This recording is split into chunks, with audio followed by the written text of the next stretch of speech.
गोविंद महाकाव्य लिखने वाले श्री जयदेव महाप्रभु, बंगाल का उनका जन्म।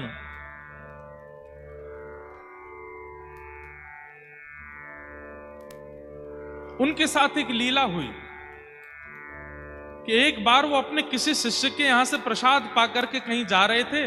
खूब सारा धन धान्य सोना चांदी उनके पास था। बीच मार्ग में कुछ लुटेरों ने उनके रथ को रोक लिया और सारा धन हरण कर लिया। जयदेव महाप्रभु बोले, भैया तुम सब ले जाओ, हमको छोड़ दो। तो डाकुओं ने सोचा कि इसने हमारा मुंह देख लिया है, हमारा रूप पहचान लिया है, ये राजा को जाकर के हमारे बारे में बता देंगे, हमारी मृत्यु हो जाएगी, हम पकड़े जाएंगे। तो उन डाकुओं ने क्या किया, महाप्रभु जी को पकड़ के आधी रात में दोनों हाथ और पैर काट दिए जयदेव महाप्रभु के, और उनके बचे हुए शरीर को एक कुआं में फेंक करके रथ लेकर के चले गए। जयदेव महाप्रभु वहीं कुआं में पड़े पड़े गीत गोविंद गा रहे हैं, ठाकुर जी का स्मरण कर रहे हैं। तभी एक नगर का राजा वहां से निकल रहा था। उसने जैसे स्वर सुना तो वो राजा भी गीत गोविंद का पाठ करता था, पर जयदेव महाप्रभु से कभी मिला नहीं था। उसे पता था कि जो गीत गोविंद मैं करता हूं वो कुछ जयदेव महाप्रभु ने लिखा है, पर उनका दर्शन नहीं हुआ आज तक मुझे। कुआं में झांक करके देखा तो बिना हाथ बिना पैर का कोई व्यक्ति, और मंद मंद मुस्कुरा रहा है, रक्त की धार बह रही है, और बस जगन्नाथ जी को याद कर रहे हैं। सैनिकों से कहा, जल्दी निकालो इनको बाहर। जयदेव महाप्रभु को बाहर निकाला, पूछा आप कौन हैं? जयदेव महाप्रभु ने अपना परिचय नहीं दिया, बोले कि बस मैं तो जगन्नाथ जी का भक्त हूं, यहां से जा रहा था, किसी व्यक्ति को कुछ चाहिए था, लूट के ले गया, मेरे हाथ पैर काट गया। अरे भगवान, आप मेरे नगर चलिए, मैं आपकी चिकित्सा करवाऊं। और जयदेव महाप्रभु को लेकर के गए, उनकी मल्लम पट्टी आदि करवाई, चिकित्सा करवाई, और राजा ने जयदेव महाप्रभु को अपना राजगुरु बना करके अपने पास बैठा लिया। आज्ञा मांगी, ध्यान से सुनिएगा सब लोग। एक दिन जयदेव महाप्रभु से आज्ञा मांगी कि हे महाप्रभु जी, आप मुझे आज्ञा कीजिए कि मैं एक नियम धारण करना चाहता हूं। जयदेव महाप्रभु ने कहा, एक ही नियम धारण कर लीजिए। बोले क्या? नित्य 1 घंटा के लिए अपने द्वार सब ब्राह्मणों के लिए और सब याचकों के लिए खोला करो, वो जो मांगे उनको दिया करो। 1 घंटे के लिए खूब दान पुण्य किया करो, और 1 घंटे में जो आ जाए और जो मांगे सब दे दो। राजा ने कहा, जो आज्ञा। अब तो महाराज पूरे भारत में हवा की तरह बात फैल गई कि उड़ीसा प्रांत में एक राजा है, 1 घंटे के लिए द्वार खोलता है, उतने में जो पहुंच जाए जो मांगते हैं सब देता है। बड़े बड़े ब्राह्मण, बड़े बड़े याचक सब आने लगे। तो वो जो चोर थे जिन्होंने जयदेव महाप्रभु के हाथ पैर काटे, उनके मन में आया कि एक राजा मुंह मांगी वस्तु प्रदान करता है, हम भी ब्राह्मण बन के चले जाते हैं, मांग लेंगे राजा से। उन्हें यह नहीं पता था कि जिनके हाथ पर हमने काटे वो वहीं बैठे हैं।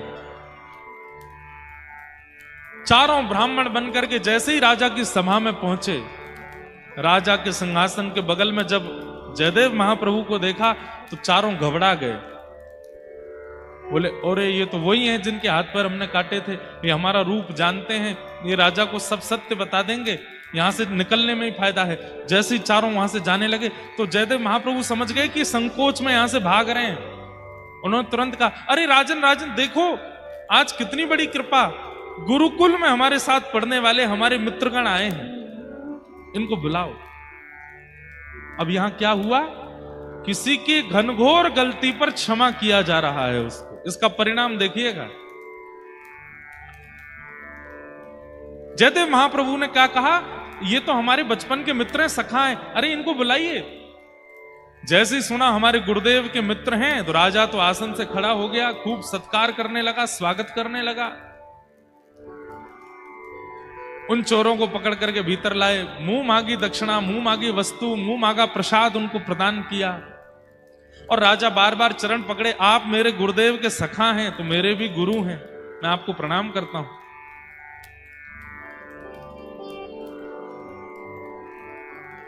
वो डाकू चोर सब सोचने लगे, बोले कि ये जयदेव महाप्रभु, इनके हमने हाथ पैर काट दिए और ये हमारा इतना सम्मान करवा रहे हैं।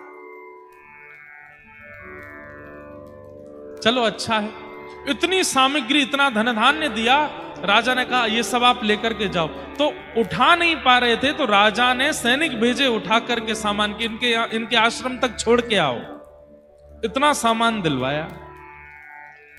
जब वे सैनिक सामग्री उठा करके चल रहे थे तो बाहर जाकर के उन सैनिकों ने पूछा, महाराज आप लोग कौन हैं? हमारे यहाँ इतने बड़े बड़े ब्राह्मण आते हैं, इतने बड़े बड़े याचक आते हैं, पर इतना सम्मान, इतनी सामग्री, इतना धन धान्य आज तक किसी को नहीं दिया गया। ये हमारे राजगुरु जो हैं, जिनके हाथ पैर नहीं हैं, इन्हें आप बचपन से जानते हैं, इनके हाथ पैर कैसे कट गए, जरा इसके बारे में आपको पता है? तो वो चारों चोर क्या बोलते हैं, देखो आज वो राजगुरु बना बैठा है, लेकिन सच्चाई हमसे पूछो। बोले क्या सच्चाई? बोले जब हम बचपन में गुरुकुल में पढ़ते थे तो हमारे गुरुजी के सोने के पात्र इसने चोरी कर लिए थे। झूठ बोलने लगे। और जब इसने सोने के पात्र चोरी किए तो गुरुदेव को जब पता चला तो गुरुदेव ने हमको आज्ञा करके कहा, वन में ले जाओ, ले जा करके इसका सर धड़ से अलग कर दो, गुरुद्रोही है, गुरु के यहां चोरी करता है।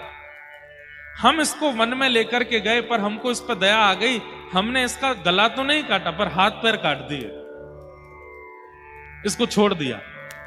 जैसे ही उन चोरों ने झूठ बोला, इतना बड़ा जघन्य अपराध किया, उसी समय पृथ्वी बीच से फट गई और वो चारों पृथ्वी में समा गए। प्रकृति ने उनको नष्ट कर दिया। ये क्षमा का स्वरूप है।